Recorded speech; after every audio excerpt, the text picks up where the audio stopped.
কালকে আমাদের ফুল রেস্ট ছিল, রিকভারি করছি। আর আজকে হচ্ছে আমরা ভালো একটা ট্রেনিং সেশন করছি।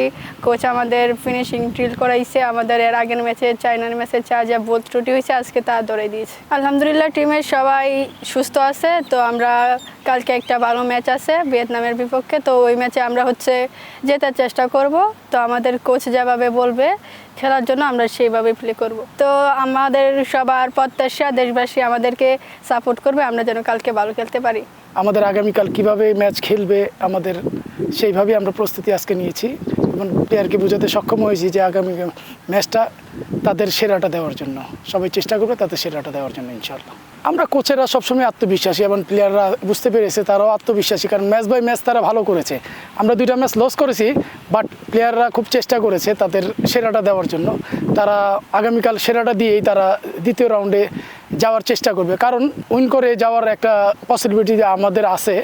সেই জন্য প্লেয়াররা উদ্বুদ্ধ যে তারা আগামীকাল ম্যাচটা উইন করবে ইনশাআল্লাহ। তাদের কোনো বাড়তি প্রেশার নেই যে জিততেই হবে আমাদের। তোমরা ভালো যদি স্বাভাবিক খেলা খেলো তাহলে তোমাদের সেরাটা দিয়ে খেলতে পারো, তাহলে ম্যাচ আমরা উইন করবো ইনশাআল্লাহ।